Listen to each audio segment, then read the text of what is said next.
A paz do Senhor, meus amados e diletos irmãos, estaremos continuando com o nosso estudo dentro do projeto de Gênesis a Apocalipse. No vídeo anterior, nós falamos sobre a compaixão de Abraão, no capítulo 18 de Gênesis, onde dividimos em duas sessões, que foram as notícias maravilhosas, abordando a promessa de Deus a Abraão do nascimento de Isaque para o mês de primavera do ano seguinte ao momento em que Deus falou com ele.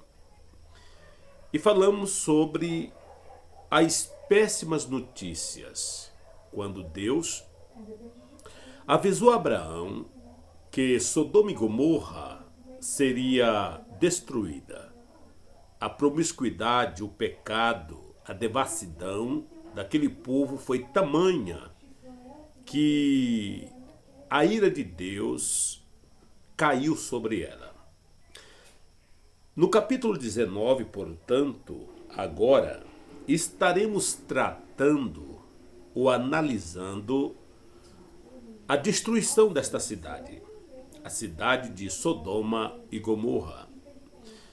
Por isso, eu lhes convido a pegar a sua Bíblia e abrir no capítulo 19 de Gênesis e permita que Deus possa falar profundamente ao seu coração, pois esse é o nosso objetivo principal. Pois bem, no capítulo 19, versículos de 1 ao 14, nós temos, portanto, a descrição da destruição de Sodoma e Gomorra. E neste capítulo, nesse texto, nós vemos eventos da pré-destruição, acontecimentos da pré-destruição desta cidade.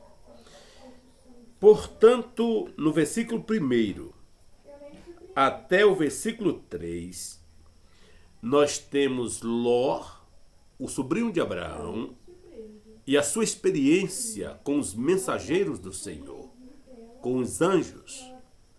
Veja como Deus é tão maravilhoso que não permitiu que Ló fosse destruído. E os anjos foram avisados de que não poderiam fazer nada antes de tirar Ló, sua mulher, suas filhas, daquele maligno lugar. E isso mostra a bondade, a graça, a compaixão de Deus para com as pessoas que em seu coração há fé. Por isso, muitas pessoas criticam Ló. Você já viu crentes pregadores avexados comparar os crentes a Ló, usando um sentido pejorativo? Mas nós vemos na Bíblia que Ló era justo. Ló, embora foi falho, ele tinha temor de Deus em sua vida. Por isso que a Bíblia mostra ele como sendo um juiz na porta de Sodoma e Gomorra. E os próprios homossexuais, os próprios pederastas e o povo daquela cidade acusava Ló de que queria mandar em tudo, queria julgar tudo. Isso a gente entende que Ló era o tipo de um crente que gostava de pregar e apontar o pecado daquele povo. A Bíblia não diz, mas deduzimos. Por isso ele era odiado naquela comunidade. E ele julgava na porta da cidade. Era o costume dos juízes na época. Então a gente percebe que Ló, embora preferiu escolher aquela região para morar, no caso que falamos lá atrás, quando discutia os seus pastores com os pastores de Abraão. Ele escolheu essas regiões para morar. E aqui passou por algumas experiências depois da guerra, depois de ser salvo pelo seu tio Abraão. E parece que ele deixa de ser criadores de rebanhos para ser juiz na porta de Sodoma e Gomorra. E como juiz, ele julgava as causas malignas daquele povo. Então não podemos chamar Ló de crentes no sentido pejorativo, mundano, etc. Por isso temos que analisar a Bíblia antes de falarmos de alguns dos seus personagens. E isto faz com que muitos cristãos avexados, precipitados, pregam a Bíblia errado. Mas vamos então aqui. Em primeiro lugar, nós temos aqui a experiência de Ló com os anjos. 2 anjos visitam Ló, que os convida a passar a noite em sua casa. Quando os anjos chegaram ali, Ló os viu e os recepcionou, hospedou em sua casa. Hospedar naquela época era uma lei, era algo quase que sagrado. E a pessoa que hospedava os peregrinos, parece que eram abençoados. E parece que Ló se importou muito em abrigar esses 2 cidadãos. Por isso vamos aqui ao versículo 1 ao 3. Os 2 anjos chegaram a Sodoma ao anoitecer. E Ló estava sentado à porta da cidade. Quando os avistou, levantou-se e foi recebê-los. Prostrou-se, rosto em terra, e disse: Meus senhores, por favor, acompanhe-me à casa do seu servo. Lá poderão lavar os pés, passar a noite e pela manhã seguir o seu caminho. Não passaremos a noite na praça, responderam. Não passaremos a noite na praça, responderam. Mas ele insistiu tanto com eles que finalmente o acompanharam e entraram em sua casa. Ló mandou preparar-lhe uma refeição e assar pão sem fermento, e eles comeram. Parece que Ló entendeu que esses mensageiros eram celestiais, eram mensageiros especiais. Por isso ele insistiu tanto. Por isso ele usou de uma hospedagem nobre, água para os pés, uma janta maravilhosa, acolheu da forma como os hospedeiros faziam naquela época. Lembra quando Jesus foi na casa de Simão? Não lhes ofereceram água para lavar os pés, não lhes ofereceu óleo para ungí-lo, e ainda murmurou de uma pecadora que estava lavando seus pés com as lágrimas e enxugando com os cabelos.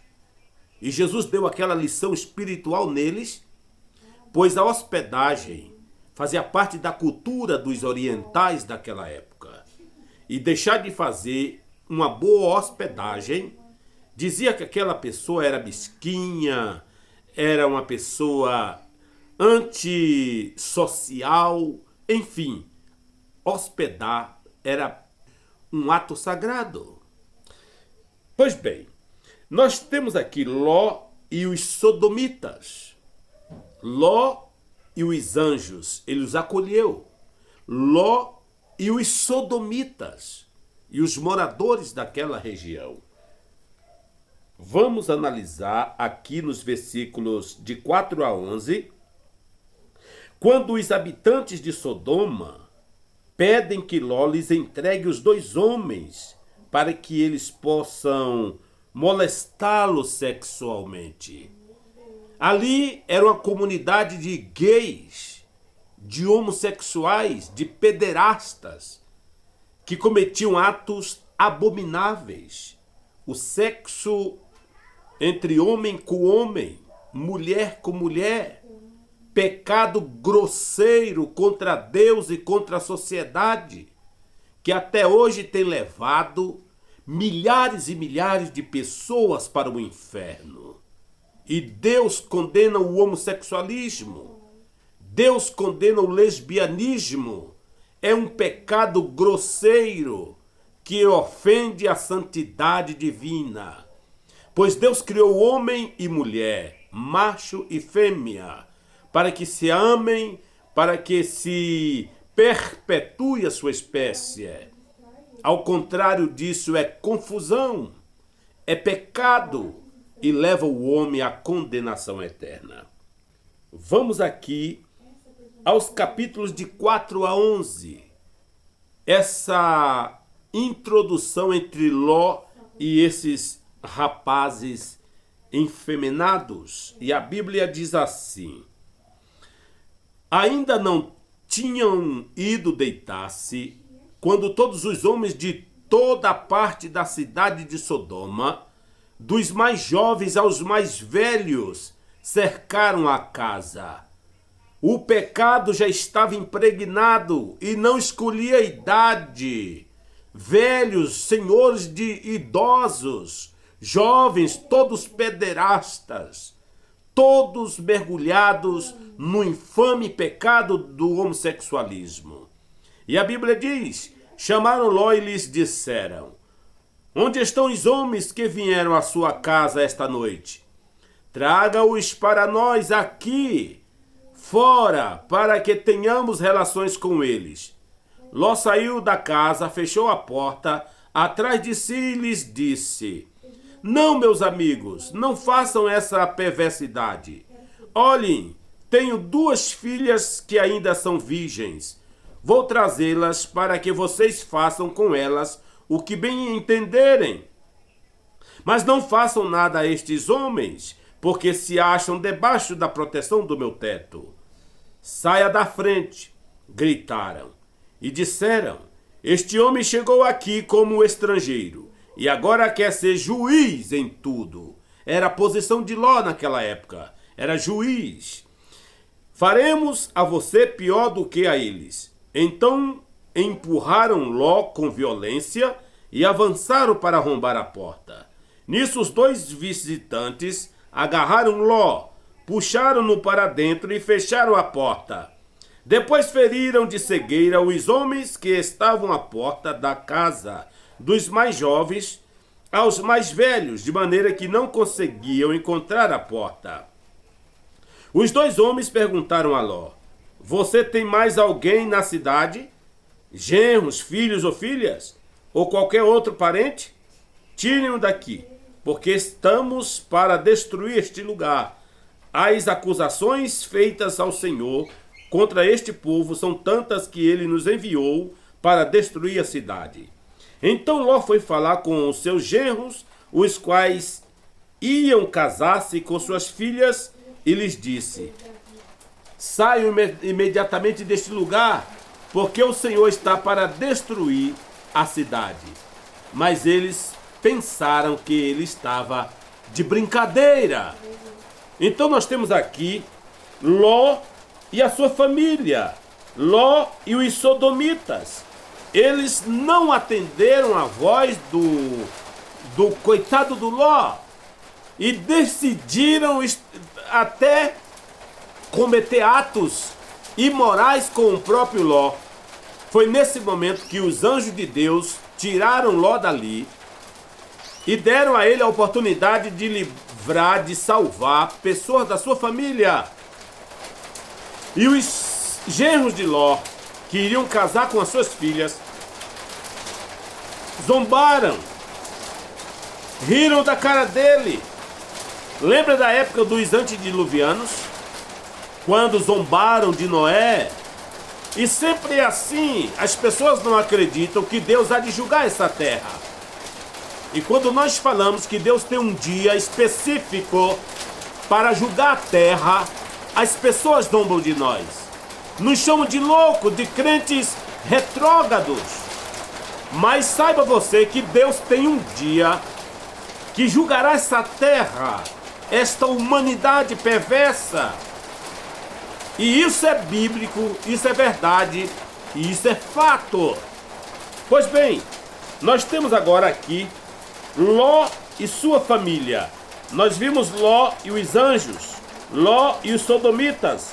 Agora nós temos aqui Ló e a sua família, versículos 12 ao 14. Em vão, Ló adverte os noivos de suas filhas para que fujam da cidade. Foi o que acabamos de ler. Vamos sair daqui porque Deus vai destruir essa cidade. Riram da cara dele. Fizeram pouco caso. Talvez debocharam. Por isso, amigo, nunca deboche quando um crente fala para você que Deus vai julgar essa terra. Porque vai julgar essa terra. E Deus irá meter fogo nessa terra. Será por fogo. E todos aqueles que rejeitam a Jesus Cristo irão para o inferno, para o lago de fogo, para a segunda morte. E serão banidos eternamente da presença de Deus. Por isso é importante nesse momento você entender que precisa de Jesus em sua vida. E Jesus está pronto a te perdoar, colocar o seu nome no livro da vida, para que você não vá para o inferno, mas tenha o seu nome no livro dos salvos, dos redimidos. Pois bem, nós temos aqui agora os eventos da destruição, capítulo 19, do 15 ao 29. Os anjos começam a sua tarefa de resgatar Ló, tirar dali e destruir Sodoma e Gomorra. Pois bem, e está chovendo, graças a Deus. Esse barulho é água, é chuva que está caindo aqui em Almirante Tamandaré. A Bíblia diz, portanto, o seguinte, no capítulo 19, versículo 15 ao 29, nós temos primeiro aqui a firmeza, versículo 15 e 17, relutantes em ir embora, Ló e sua família são conduzidos para fora da cidade pelos anjos.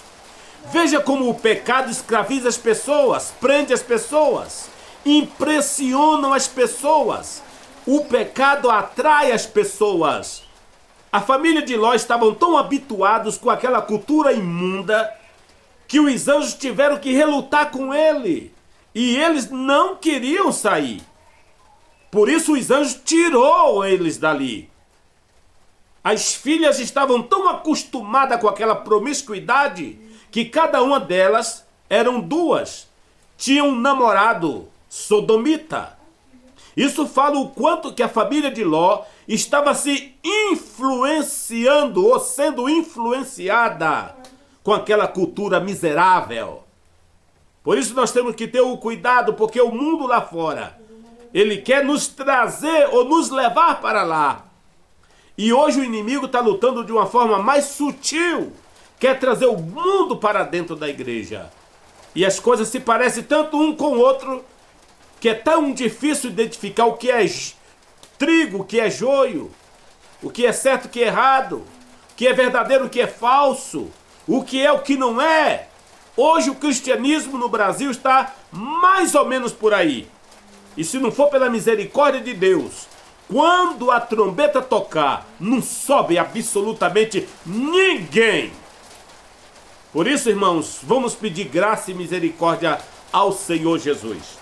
Pois bem, nós temos aqui a firmeza deles, versículo 15 ao 17. Ao raiar do dia, os anjos instaram com Ló, dizendo: depressa, homem, leve daqui sua mulher e suas duas filhas, ou vocês também serão mortos quando a cidade for castigada. Os anjos nem mais se preocuparam com o engenho de Ló, pois não tinha fé, não tinha esperança de salvação para suas vidas. E Deus não tem compromisso com aqueles que não foram marcados para a salvação. E o versículo 16, e tendo ele hesitado, os homens o agarraram pela mão, como também a mulher e suas 2 filhas, e os tiraram dali à força e os deixaram fora da cidade, porque o Senhor teve misericórdia deles. Veja, meus irmãos, o que foi necessário os anjos fazer para tirar Ló e seu povo de dentro da cidade. Praticamente houve aqui um arrebatamento, porque o anjo tirou eles dali com força, senão ia morrer sapecado naquele lugar. Por isso nós não temos que brincar. Meu Deus, tem misericórdia com o pecado. Ele escraviza, ele ilude, ele se transveste de naturalidade, de normalidade, de boniteza, de coisas atraentes.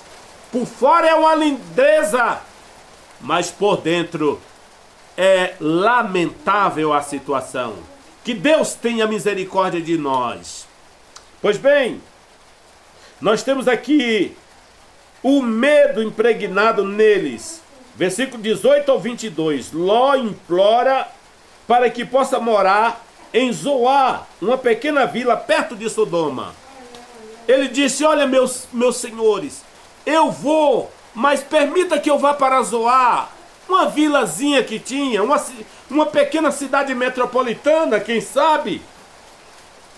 E ele insistiu que os anjos permitissem que ele fugisse para essa cidade. Veja o que diz aqui o versículo de número 18 ao 22, olha. Ló, porém, lhes disse: não, meu senhor, seu servo foi favorecido por sua benevolência, pois o Senhor foi bondoso comigo, poupando minha vida. Não posso fugir para as montanhas, senão essa calamidade cairá sobre mim e morrerei. Aqui perto há uma cidade pequena, está tão próxima que dá para correr até lá. Deixe-me ir para lá, mesmo sendo tão pequena, lá estarei salvo. Ora, como que um homem vai ser salvo escolhendo um posto de salvação pela sua própria escolha? Um homem não tem condições de promover a sua própria salvação e nem o meio de se salvar. Se Deus é o Salvador, é Deus quem pode salvar. Os métodos humanos não funcionam. E quantos querem dar um jeitinho para se salvar? E criam inovações na igreja, criam heresias dentro da igreja, substitui o sagrado pelo profano, o espiritual pelo material. E nós estamos vendo aí as igrejas cheias de inovações, meios de se salvar por suas próprias formas de escolher. E é a arca da salvação, é a cruz do sacrifício, é o rosário que transforma, é o sabonete da graça, é a fonte da juventude, é a arca que Meu Deus, é tanta asneira! É óleo ungido, é as águas do Rio Jordão, é o sal grosso do Mar Morto. Esses caras vão dar conta diante de Deus, pois o método que você usa para se salvar não funciona. A salvação é segundo os méritos de Cristo, os planos de Cristo, os meios propostos por Jesus Cristo, que é a fé em seu próprio nome. Pois bem, a Bíblia nos diz aqui que ele então fugiu para aquela cidade. Aí veio a fúria. Versículos 23 e 25. A fúria abrasadora de Deus é derramada sobre Sodoma e outras cidades ímpias da planície. Depois disso aqui veio a fatalidade, versículo 26. A olhar para trás em direção à cidade, olha, Sodoma em chamas, a mulher de Ló tornou-se uma estátua de sal. Ele fugiu e a ordem do anjo foi: olha, não olhes para trás, escapa-te por tua vida. E a mulher correu, ambos correram, mas lá adiante a mulher parou e olhou para trás e ficou convertida numa estátua de sal. O versículo de número 26 diz assim a palavra do Senhor: mas a mulher de Ló olhou para trás e se transformou numa coluna de sal. Por quê? porque a ordem era: não olhe para trás. Deus não tem compromisso com aqueles que começam a obra, depois olha para trás. Isso é fatal diante do Senhor. A salvação, você tem que tomar posse e você tem que ir até o fim. Pois bem, aqui no versículo 27 a 29, nós vimos a chuva de fogo. Versículo 27 a 29. De uma distância superior a, mais ou menos, meus irmãos, uns 30 quilômetros, aproximadamente, Abraão enxerga a fumaça da destruição de Sodoma e de Gomorra. Versículo 27 ao 29. Olha o que diz. E na manhã seguinte, Abraão se levantou e voltou ao lugar onde tinha estado diante do Senhor. E olhou para Sodoma e Gomorra, para toda a planície, e viu uma densa fumaça subindo da terra, como fumaça de uma fornalha. Quando Deus arrastou as cidades da planície, lembrou-se de Abraão e tirou Ló do meio da cidade, do meio da catástrofe, que destruiu as cidades onde Ló vivia. Agora você sabe por que Deus salvou Ló? Você está vendo aqui? Por causa da intercessão do tio. Deus lembrou de Abraão, das promessas feitas a Abraão, e aí resolveu salvar Ló. Sabe por que a igreja é salva em Jesus Cristo? Porque Deus nunca esquece do sacrifício único do seu Santo Filho por todos nós pecadores. Glória a Deus. Veio a chuva de fogo. Portanto, versículos 27 ao 29, conforme lemos aqui. Aqui no versículo 30 ao 38, eventos pós a destruição acontecem. Nós temos agora Sodoma e Gomorra totalmente destruída pelo fogo. Abraão vê de longe aquele fumaceiro. E o que acontece depois disso? Veja o que a Bíblia diz aqui, olha. A suposição das duas irmãs. Versículo 30 ao 38. Veja a mentalidade das duas filhas de Ló. Quando seus namorados estavam sapecados lá no fogo. Agora era Ló e as duas filhas. Não em Zoar. Porque eles saíram de Zoar e foram para uma caverna. Foram para os montes. Olhe para os montes, de onde me virá o socorro? O meu socorro virá do Senhor. Ele fugiu. Mas o que acontece? Olha o que as mulheres então tiveram como sua suposição. As duas irmãs, as filhas de Ló. Teme nunca mais casar e ter filhos. Agora Ló, um pote de vinho, duas filhas e nenhum neto. E agora, com seus namorados mortos, uma cidade destruída, as duas começam a conversar. E aí, minha irmã, o que será de nós agora? Como que nós vamos dar ao nosso pai uma posteridade se os nossos namorados morreram? Aí uma que estava mais envenenada com a promiscuidade de Sodoma e Gomorra, sugeriu a ela: vamos dar vinho para o nosso pai. Eu deito com ele uma noite e me engravido. Você deita na outra noite e se engravida. É a única alternativa. Mentalidade de pessoas que vivem dentro de uma sociedade promíscua e cometeram incesto, todas duas. E tem coisas na vida que Deus não permite, mas tolera, porque Ele é graça e misericórdia. Vamos ver o que diz aqui, ó. 30 ao 31. Ló partiu de Zoar com suas duas filhas e passou a viver nas montanhas, porque tinha medo de permanecer em Zoar. Claro, salvação dos méritos humanos não tem jeito. Aí eles foram para os meios instruídos pelos anjos. Ele e suas duas filhas ficaram morando numa caverna. Virou agora Capitão Caverna. um juiz, um fazendeiro, um sobrinho de um homem de Deus. Olha aonde chegou este homem por brincar com o pecado.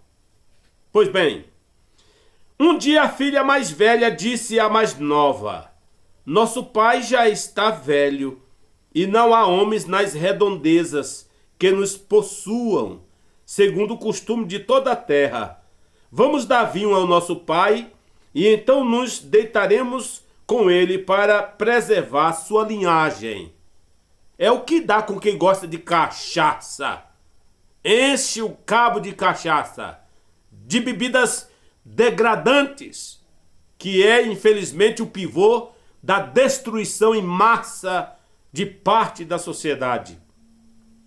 Por isso que um filósofo diz que o poder é como uma taça de vinho embriagante. Quem não sabe beber se embriaga, se vomita, come o vômito, vira uma desgraça. E foi exatamente isso que essas meninas fizeram. Encheram o pai de vinho, tomaram um porre e aí partiram para o incesto. Veja aqui os pecados das duas irmãs, olha. Elas embebedaram o pai, deitaram-se com ele e ficaram grávidas. Versículo 32 ao 36. E ali nasceu dois meninos, Amon e Moabe. Amon e Moabe, que vieram a ser mais tarde duas nações, os Amonitas e os Moabitas, que foram um espinho na vida de Israel, um problema sério para Israel. Guerra entre os dois povos era quase que constantemente. Claro, olha onde nasceu essas duas nações. Os filhos das duas irmãs, 37 ao 38 aqui, olha. Moabe, pai dos Moabitas, nasce da filha mais velha de Ló. Beame, pai dos filhos de Amon, da filha mais nova de Ló. E aí acontece, portanto, essa tragédia nesta família. 37 ao 38, para nós concluirmos. Diz a palavra de Deus. A mais velha teve um filho e deu-lhe o nome de Moabe, que este é o pai dos Moabitas de hoje. A mais nova também teve um filho e deu-lhe o nome de Benjame. Este é o pai dos Moabitas de hoje. Viu como a Bíblia é importante para nossa maturidade, para nosso arrependimento, para o nosso encontro com Deus? Deus lhe abençoe, que essa palavra ela sirva de um efeito espiritual em sua vida. E que esta mensagem possa nos dar uma luz para que a gente possa entender que nunca devemos escolher as coisas pelos nossos olhos, pela nossa razão, mas devemos viver e escolher conforme o julgamento da palavra de Deus, para a gente não perecer como Ló. Foi salvo mediante a graça de Deus, que lembrou do seu servo Abraão. E fica aqui este alerta a você que é homossexual, que é lésbica, que hoje está uma vergonha na sociedade. Você que comete esse tipo de pecado, você está caminhando para o inferno. Mas eu quero dizer para você uma coisa: ainda é tempo de mudança. É tempo de abandonar esta vida promíscua, sodomita, e aceitar Jesus como seu Salvador. Compartilhe essa palavra, dê um joia, comente, deixe a sua pergunta, seu comentário, que isso nos ajuda a prosseguir até chegarmos em Apocalipse. Deus lhe abençoe, fique na paz. Na próxima estaremos, portanto, falando sobre a carnalidade de Abraão. Olha aqui como é importante a Bíblia. Um dia o camarada está cheio de fé, no outro dia a prova vem, dá aquela declinada, mas a mão de Deus permanece ali, sustentando, protegendo, guardando, amparando e não deixando que o diabo toque. E o diabo não tem o poder de tocar num crente salvo, porque é guardado e protegido pelo sangue de Jesus. Então faça parte dessa fileira, se converta e aceite Jesus como seu Salvador. Deus lhe abençoe, fique na paz, ore por mim. Deus abençoe.